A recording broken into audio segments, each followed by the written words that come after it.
JK atas B ya kan? Ada JKTC ya. Nah, kalau di sini hanya 3. Ada total, regresi, dan residu. Residu itu artinya sisa ya. Nah, jadi punya 3. Begitupun juga dengan si rata-rata jumlah kuadrat ya. Nah, tapi kalau RJK itu cuma ada 2 biasanya ya. Nah, seperti ini. Oke, kita bahas dari atas dulu ya. Nah, JKT atau bukan JKT.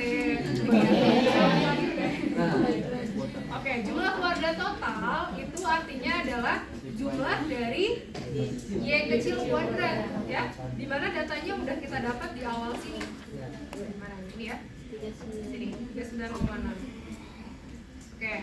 Nah, setelah itu untuk regresi ini kita perlu nilai B, kita perlu sigma dari X1 dikali Y ditambahkan dengan B2 sigma X2 Y.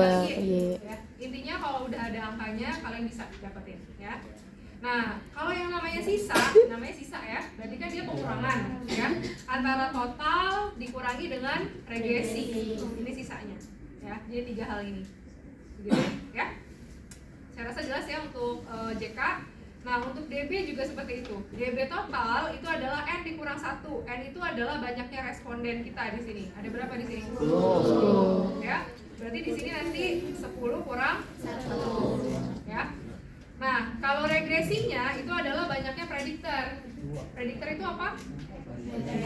X. Betul. Ada berapa X di sini? 2. Ya. Berarti K-nya 2. Nah, residu atau sisa ya sudah. Berarti 10 dikurangi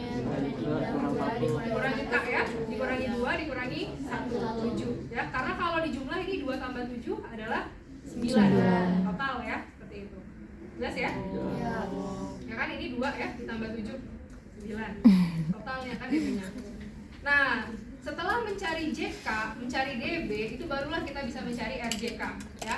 RJK itu hanyalah RJK regresi dengan RJK sisa. Nggak ada RJK total ya. Jadi ya kalau mencari RJK regresi berarti JK regresi dibagi DB regresi. Kalau RJK sisa berarti JK residu dibagi DB residu. Intinya berpasangan, nggak boleh yang atas regresi yang bawah residu, nggak boleh ya. Harus paket gitu. Oke, paham ya sampai sini ya? Insya Allah. Nah, yang terakhir adalah menentukan nilai F hitung. Nah, ini sebenarnya kuncinya F hitung ya. Jadi ada hipotesis beta di sini ya. B1 sama dengan B2. Maksudnya tidak signifikan regresinya ya. Karena kalau dikurangi dia 0 kan. Berarti sama dong, nggak ada ininya, nggak ada bedanya kan. Nah, berarti H1-nya adalah lawannya dari H0 ya. Tidak sama dengan. Oke, atau bisa kita tulis beta 1 dikurangi beta 2 tidak sama dengan 0. Nah, apa itu F hitung? Nah, ini. Tadi kan kita akhirnya sampai mana nak stepnya? Sampai mencari RJK kan? Nah, berarti kalau F hitung itu adalah RJK regresinya dibagi RJK sisa gitu ya. Nah, itu kuncinya. Diresapi ya. Untuk mencari F hitung butuh RJK nih. Nah, buat cari RJK butuh apa? Butuh DB, butuh JK ya kan? Nah, itu ya. Jadi harus ke atas ini. Nah, lalu saat dibagi diperolehlah hasil 31 interpretasinya. Apa nih kalimat ini nak ya? Jadi variabel X1 apa gitu. Jangan sampai nanti kamu neliti kamu nggak tahu X1 kamu apa ya. Pikir buka dulu, lihat lagi judulnya dan kayak gitu ya. Ini yang penting di sini. Jadi dari proses statistik yang telah kita lakukan yang panjang, inti dari semua itu adalah interpretasi data ya. Jadi interpretasinya apa tadi? Contoh case-nya, kompetensi dan kompensasi berpengaruh terhadap kinerja. Misalkan riset lainnya, motivasi dan pola asuh orang tua mempengaruhi hasil belajar siswa, gitu ya. Oke, misalnya kedekatan teman dan circle mempengaruhi tempat duduk, gitu. Oke, ini bisa ya? Jadi seperti itu. Enggak, ini tuh diwaktuin gitu loh, jadi kayak mati.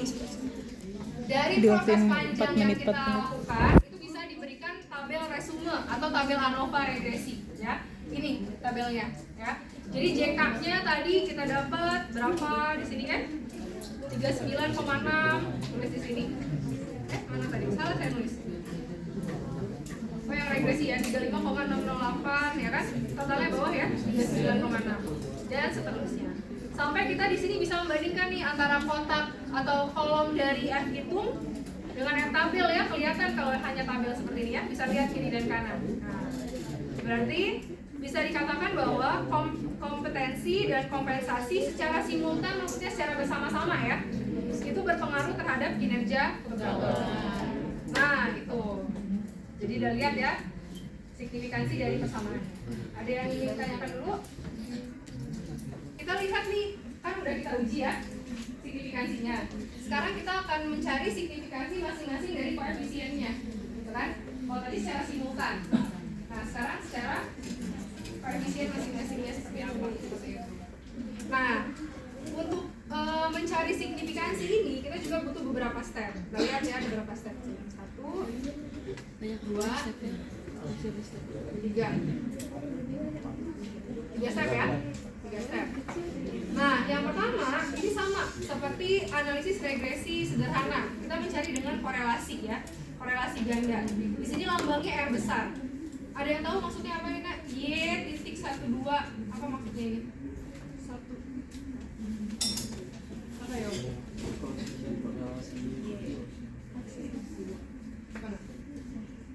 Ada yang tahu nggak? Atau kira-kira aja gimana maksudnya dari simbol itu? Korelasi Y dengan pintar. Berarti udah paham ya? Jadi dari simbol udah ngerti.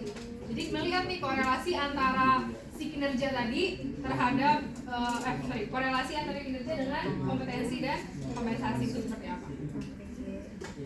Nah, caranya adalah JK regresi dibagikan dengan JK total ya.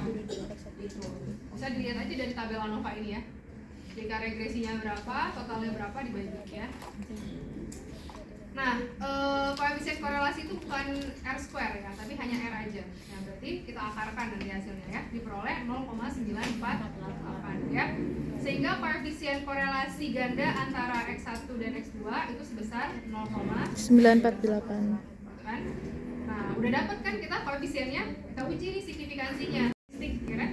Kalau korelasi itu rho. Nah, jadi signifikan enggak gitu. Kalau signifikan itu berarti tidak sama dengan 0. Nah, gimana cara ujinya Bu? Ini pakai F hitung ya. Apa di sini dia bilang? R square. Apa itu R square? R square. Ini notes sebenarnya ya, ini notes aja. Nah, R square itu sebenarnya adalah R, Y, 1 dan 2 ya, yang atas tadi ini. Berapa? Iya, ada saya tulis di sini ya. 0,899. Nah, kalian ikutin pelan-pelan. R square-nya 0,899 ya kan? Dikalikan dengan N. N itu apa? Banyaknya responden. Ada 10. K itu apa?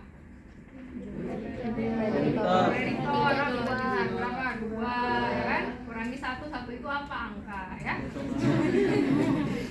Lalu K tetap 2 ya kan? 1 dikurangi 0,899. Tergantung kalian dapatnya berapa. Nah, ini hasilnya 31,219. Dibandingkan dengan F tabel. F tabelnya sama ya dengan yang tadi udah kan? Nyari ya? 4,74. Oh, ternyata lebih besar nih. Berarti artinya apa? Koefisien korelasi ganda antara X1 dan X2 dengan Y adalah signifikan ya. Kalau tadi kan baru nemu koefisiennya aja ya, belum tahu signifikan atau enggak. Nah, atau bisa kita katakan interpretasinya yaitu keeratan ya atau hubungan antara kompetensi dan kompensasi secara simultan itu terhadap kinerja pegawai adalah signifikan. Udah mulai ini los ya. Jadi masih Oke, sampai sini dulu ya. Paham ya? Nah, yang terakhir apa sih? Persentase, betul. Persentase apa? Iya, persentase pengaruh dari variabel prediktornya kan terhadap variabel kriteriannya. Jadi berapa sih pengaruh si kompetensi dan kompensasi nih terhadap kinerja, gitu kan? Berapa sih pengaruh motivasi siswa terhadap hasil belajar? Jangan-jangan ada pengaruhnya tapi cuma 2%, gitu kan? Jangan-jangan pengaruhnya cuma 0,1%, bisa jadi kan? Nah, kalau udah kayak gitu gimana kira-kira? Apa yang harus dilakukan? Bisa jadi permasalahan tuh kalau kalian nanti ujian, kok pengaruhnya cuma segini?